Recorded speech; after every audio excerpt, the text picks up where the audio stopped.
अस्सलाम वालेकुम दोस्तों, जैसे आप लोगों को पता है कि हमारे 11th class chapter number 2 vectors और इक्विलिब्रियम के टॉपिक स्टार्ट है और इससे पहले हमने एडिशन ऑफ वेक्टर में 2-3 वीडियोस अपलोड किए हैं। अगर आप लोगों ने वो नहीं देखे तो पहले वो वाले देखिए, उसके बाद ये वाला वीडियो देखेंगे तो आपको अच्छी तरीके से समझ आएगी। आज का जो हमारा टॉपिक है वो है polygon law of vector addition. इससे पहले हमने हेड टू टेल रूल के बारे में एक वीडियो रिकॉर्ड की थी। हेड टू टेल रूल आपको समझाया था। साथ में हमने triangle law of vector addition और दूसरी वीडियो हमने parallelogram law of vector addition और आज का जो है वो है polygon law of vector addition. Triangle में हम क्या करते हैं, दो वेक्टर्स को ऐड करते हैं और पैरेललोग्राम में भी हम दो वेक्टर्स को ऐड करते हैं, लेकिन वो वेक्टर जिसकी टेल और टेल आपस में मिले हुए हैं। आज हम polygon law of vector addition में जानेंगे दो से ज्यादा वेक्टर, मतलब 3, 4, 5 जितनी भी वेक्टर्स हो उनको जब हम ऐड करेंगे तो हम polygon law of vector addition use करेंगे। Polygon law of vector addition क्या है कि if a number of vectors are represented in both magnitude and direction by sides of an open polygon taken in the same order, then their resultant is represented both in magnitude and direction by the closing side of the polygon taken in opposite order। तो क्या कह रहे हैं कि अगर आपके पास number of vectors है, एक से ज्यादा है, दो से ज्यादा है, 4 है, 5 है, कितनी भी वेक्टर्स है, आप इसको ऐड कर रहे हैं तो आप क्या करें, उनको सेम ऑर्डर और मैग्नीट्यूड में ले रहे हैं, मतलब तरतीब में ले रहे हैं और फिर जो आप उसका रिजल्टेंट ले रहे हैं तो उसको अपोजिट साइड से ले रहे हैं। मिसाल के तौर पर ये आपके पास एक वेक्टर ए है, आप इसको हेड टू टेल रूल की मदद से ऐड कर रहे हैं।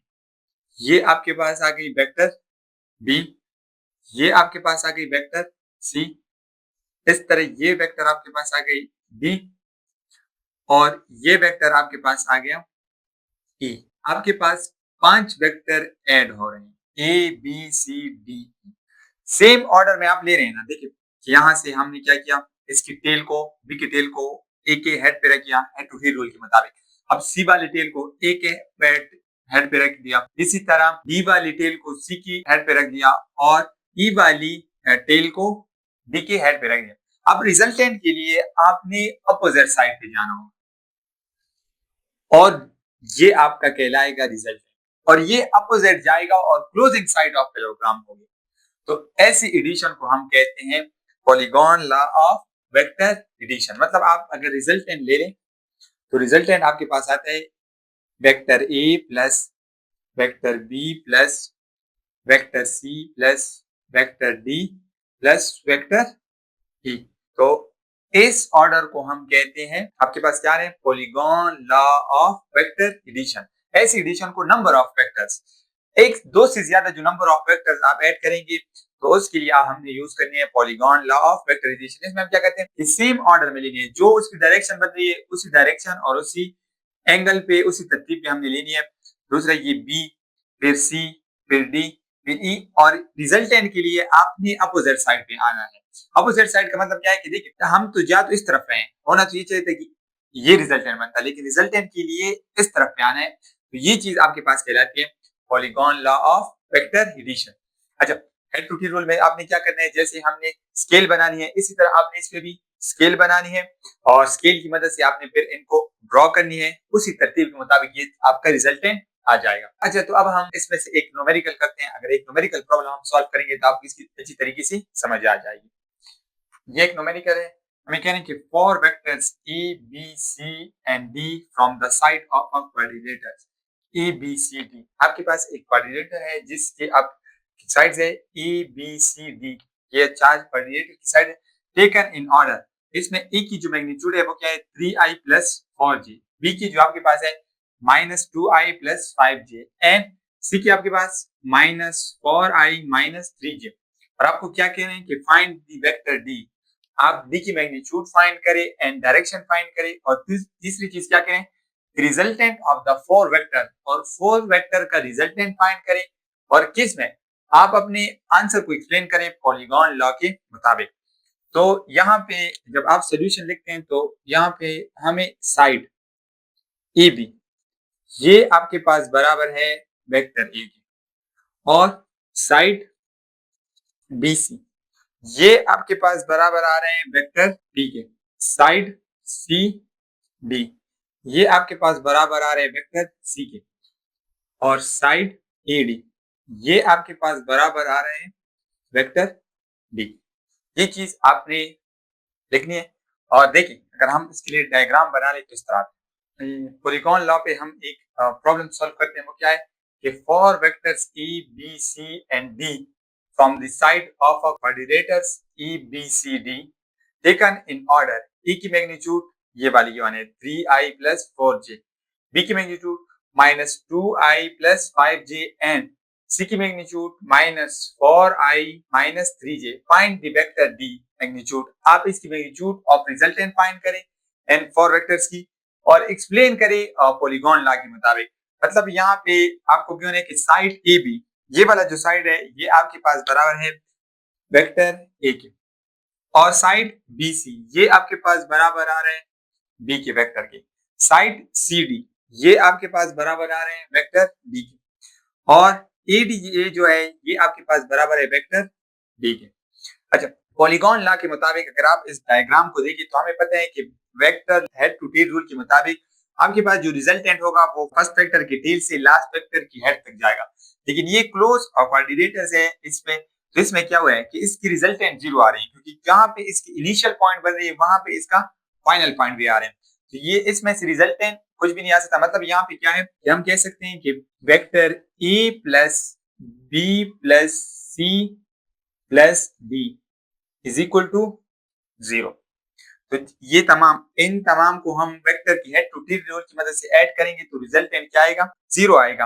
अब हमने डी की वैल्यू निकालनी है तो हम क्या करते हैं डी को इधर ही छोड़ देते हैं, इन तीनों को दूसरी साइड पर शिफ्ट करेंगे तो क्या आएगा माइनस ए प्लस बी प्लस सी। क्या होगा इनको जब आप शिफ्ट करेंगे तो ये भी माइनस में आएगा, ये भी माइनस में आएगा, ये भी माइनस में आएगा, तो माइनस को कॉमन लिया तो ये क्या आ गए प्लस आ गए। अब आप इन तीनों की आपके पास वैल्यूज गिवन है वो वैल्यूज को पुट करें तो देखिए ये माइनस अपनी जगह पे ई की जगह पे हम पुट करते हैं 3i प्लस 4j। अच्छा ये ए वाली हो गई plus B minus 2i plus 5j plus C वाली माइनस 4i माइनस 3j, और ये इन तमाम के साथ माइनस मल्टीप्लाई हो रहा है। अब हम क्या करते हैं ये जो इसकी आई वाली पोजीशन है मतलब एक्स एक्सिस की जो डायरेक्शन है आई की वो पहले हम वो ऐड करते हैं एक साथ। यहां से आपके पास आएगा 3i minus 2i minus 4i, तो इससे आपके पास आंसर आता है माइनस 3i। सही। अब जे वाली 4j प्लस 5j और माइनस 3j, तो इससे आपके पास आंसर आता है 6j। तो डी आपके पास आ गया, ये माइनस अपनी नहीं भूलनी, minus minus 3i plus 6j। तो इसको जब हम पुट कर लेते हैं तो माइनस मल्टीप्लाई होगा तो 3i माइनस 6j, ये आपके पास डी वेक्टर आए। और इसकी रिजल्टेंट पॉलीगॉन लॉ के मुताबिक अगर हम इसकी रिजल्टेंट को ड्रॉ करें तो इसका फाइनल और इनिशियल पोजीशन कहां पे आ रहे हैं एक की जगह पे आ रही है। जब ये एक जगह पे आ रहे हैं तो रिजल्टेंट वेक्टर लॉ के मुताबिक क्या होगा, मतलब रिजल्टेंट का मैग्नीट्यूड वो a plus B plus C plus D vector इसके बराबर होगा, और वो बराबर आ रहे हैं 0 के। तो ये आपके पास एक छोटा सा न्यूमेरिकल था जो हमने पॉलीगॉन लॉ की मदद से सॉल्व किया। हमें बताया गया था कि 4 वेक्टर है इस साइड ए बी का, छोटा ए वेक्टर है, ये वेक्टर बी, ये सी और ये डी। पॉलीगॉन लॉ के मुताबिक इनको ऐड करें और डी की वैल्यू निकाले, तो हमने डी की वैल्यू भी निकाल ली और साथ में इसकी रिजल्टेंट का मैग्नीट्यूड भी निकाला।